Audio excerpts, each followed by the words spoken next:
Hello BSc third year student, कैसे हैं आप सभी लोग। उम्मीद है आप लोग बहुत अच्छे होंगे। माय नेम इज़ आशीष गिरी। आज के इस वीडियो के अंदर हम डिस्कस करेंगे बीएससी थर्ड ईयर बॉटनी के 6 सेमेस्टर के फर्स्ट पेपर में आपका थ्योरेटिकल पेपर आता है cytogenetics, plant breeding and nano technology.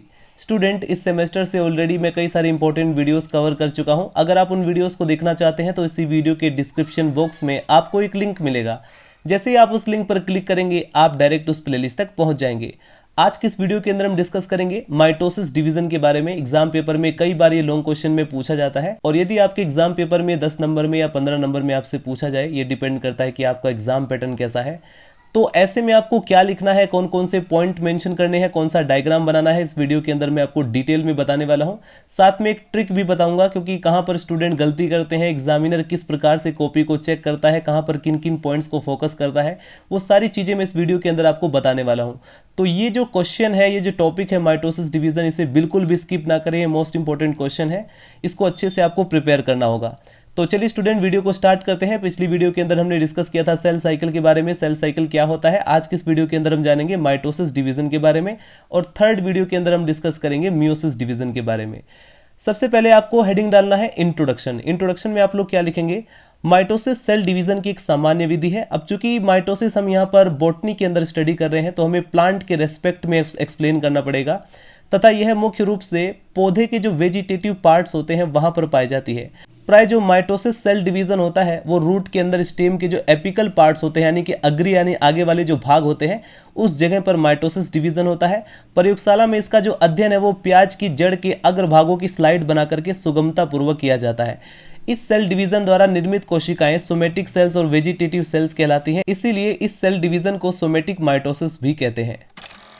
Introduction के बाद स्टूडेंट अब आप लोग डेफिनेशन को नोट डाउन करेंगे। माइटोसिस सेल डिवीजन की डेफिनेशन में लिखेंगे, माइटोसिस सेल डिवीजन की वह विधि है जिसमें कि न्यूक्लियस के मुख्य भाग क्रोमोसोम में लॉन्गिट्यूडिनल डबलिंग होता है तथा फिर सब क्रोमोसोम के जो हाल्फ्स है वो दो समान समुदायों में अलग अलग होकर के दो न्यूक्लियस बनाते हैं। इस प्रकार सेल डिवीजन में पेरेंट सेल व डॉटर सेल में क्रोमोसोम की जो संख्या है वो समान रहती है, राइट। इसके बाद स्टूडेंट आप लोग डेफिनेशन इंग्लिश में भी नोट डाउन कर सकते हैं। Mitosis is a process in which each of the chromosomes the principal constituent of the nucleus undergoes a longitudinal doubling the halves of the all chromosome then separating into two similar groups which reconstitute into new nuclei। इसके बाद लिखेंगे student, mitosis type का जो cell division है वो मुख्य रूप से दो भागों में होता है, या आप ऐसे भी कह सकते हैं कि माइटोसिस सेल डिवीजन को दो पार्ट में डिवाइड करके हम स्टडी कर सकते हैं। नंबर फर्स्ट आता है कैरियोकाइनेसिस, दूसरा आता है साइटोकाइनेसिस। कैरियोकाइनेसिस क्या होता है, जब सेल डिवाइड कर रही होती है तो सबसे पहले न्यूक्लियस का डिवीजन होता है, जिसे बोलते हैं कैरियोकाइनेसिस। इसमें क्या होता है, इसमें न्यूक्लियस दो डॉटर न्यूक्लियाई में डिवाइड हो जाता है, विभाजित हो जाता है। अब न्यूक्लियस के डिवाइड होने के बाद हमारा जो साइटोप्लाज्म है वो डिवाइड होता है, तो उस प्रोसेस को हम कहते हैं साइटोकाइनेसिस। इसमें साइटोप्लाज्म विभाजित होता है तथा दोनों डॉटर न्यूक्लियाई के मध्य एक सेल वॉल का निर्माण हो जाता है और इस प्रकार से एक सेल से दो सेल्स बन जाती हैं। अब ये जो स्टूडेंट माइटोसिस सेल डिवीजन के समय जो न्यूक्लियस का डिवीजन होता है, यानी जो फर्स्ट स्टेप होता है, इसमें 4 स्टेप्स होते हैं। यानी जो हमारा कैरियोकाइनेसिस होता है इसमें 4 फेज आते हैं। पहला है प्रोफेज, दूसरा है मेटाफेज, तीसरा है एनाफेज, चौथा है टीलोफेज। अब यहाँ पर प्रोफेज के अंदर कौन कौन से चेंजेस आते हैं उसी के बारे में आपको लिखना होता है, लेकिन ध्यान रहे स्टूडेंट, यही एक ऐसा इंपॉर्टेंट पॉइंट है जिसे मैं आपको बताने वाला हूँ, जो कि एग्जामिनर जिस पर फोकस करते हैं। जब आप प्रोफेज को एक्सप्लेन कर रहे हैं तो तब आपको यहाँ पर पॉइंट वाइज लिखना होगा। आपको इस प्रकार से नहीं लिखना है जैसे कि यहाँ पर बुक में लिखा हुआ है, इस प्रकार से आपको पॉइंट वाइज मेंशन करना होगा। कम से कम 7 से 8 पॉइंट आपको मेंशन करने हैं कि प्रोफेज के अंदर कौन कौन से चेंजेस होते हैं।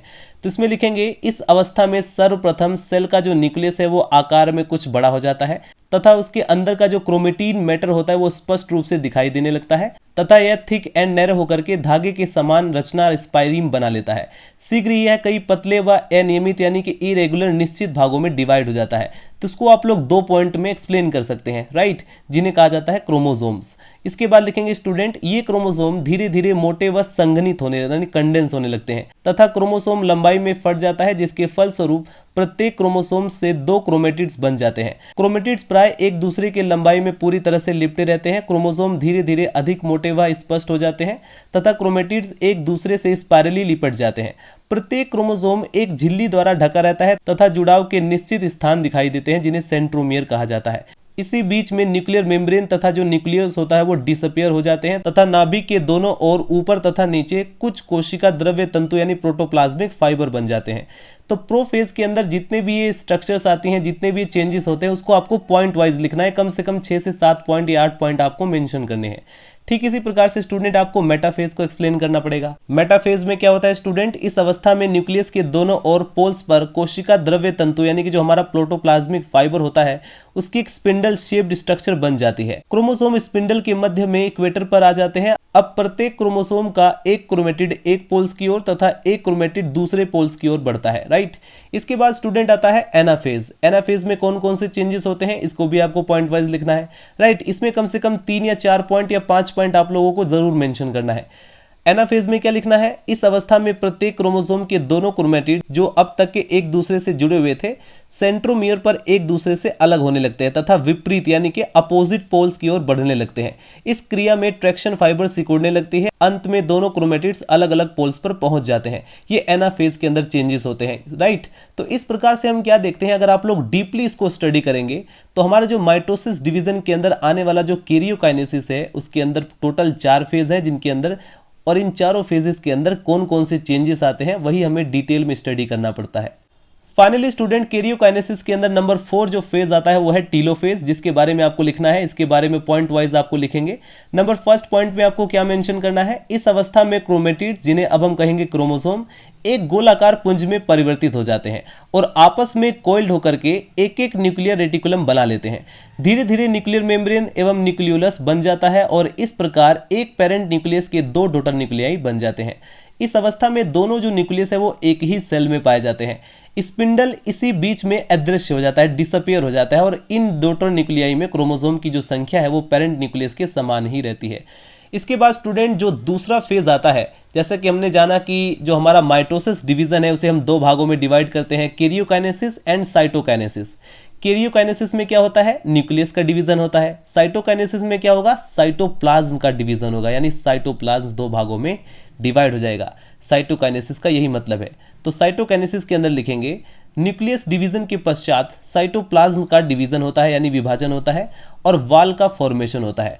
कोशा के मध्य में एक भित्ति बन जाती है, एक वाल बन जाती है जो कि एक सेल को 2 डॉटर सेल में डिवाइड कर देती है। और ये जो स्टूडेंट आप लोग डायग्राम देख रहे हैं ये माइटोसिस सेल डिवीजन के अंदर यही डायग्राम आपको एग्जाम पेपर की रिटन कॉपी में बनाना होगा और इसमें आपको दिखाना होगा prophase, metaphase and anaphase and telophase, इनमें क्या क्या चेंजेस आते हैं, राइट। स्टार्टिंग में क्या था, उसके बाद क्या हुआ, फिर उसके बाद क्या हुआ, फिर उसके बाद क्या हुआ। इस प्रकार से आपको सीक्वेंस वाइज आपको दिखाना है कि अंत में कैसे एक सेल से, जो हमारी एक सेल थी, इससे कैसे 2 डॉटर सेल्स बन जाती हैं, राइट। यही है स्टूडेंट, यहाँ पर डायग्राम देख सकते हैं, showing various stage of mitosis in plant cell, right. Plant cell के अंदर जो माइटोसिस डिवीजन है उसको अच्छी तरह से हर एक स्टेज को शो किया गया है, prophase, metaphase, anaphase and telophase. Finally student heading डालीजिए significance of mitosis. Exam paper में लॉन्ग क्वेश्चन में माइटोसिस डिवीजन का सिग्निफिकेंस भी पूछ लेता है, तो इसके बारे में भी आप लोग लिख लीजिए। माइटोसिस सेल डिवीजन के परिणाम स्वरूप एक सेल के न्यूक्लियस के क्रोमोसोम 2 समान भागों में विभाजित हो जाते हैं तथा दोनों डॉटर न्यूक्लियाई व डॉटर सेल्स में क्रोमोसोम की संख्या पेरेंट सेल व न्यूक्लियस के समान रहती है। इस विधि द्वारा किसी भी जीव के गुण अनिश्चित काल तक सुरक्षित रह सकते हैं। इस विधि द्वारा वेजिटेटिव रिप्रोडक्शन द्वारा उगाए गए पौधों में पेरेंट सेल के गुण सुरक्षित रहते हैं। माइटोसिस द्वारा सेल डिवीजन में पौधों में वृद्धि होती है तथा जो कोशिकाएं हैं वो आकार में और संख्या में बढ़ती हैं, राइट। ये आपको सिग्निफिकेंस लिखना होगा। मिलता है स्टूडेंट नेक्स्ट वीडियो में। अगर आपका कोई भी डाउट हो माइटोसिस सेल डिवीजन से रिलेटेड तो आप लोग क्वेश्चन पूछ सकते हैं। अगर आपका कोई ऐसा टॉपिक है जिस पर आप चाहते हैं कि इस पर भी वीडियो बनाया जाए तो उसे भी आप लोग कमेंट सेक्शन में मेंशन कर सकते हैं। सो मिलते हैं नेक्स्ट वीडियो में। Bye bye, Tata.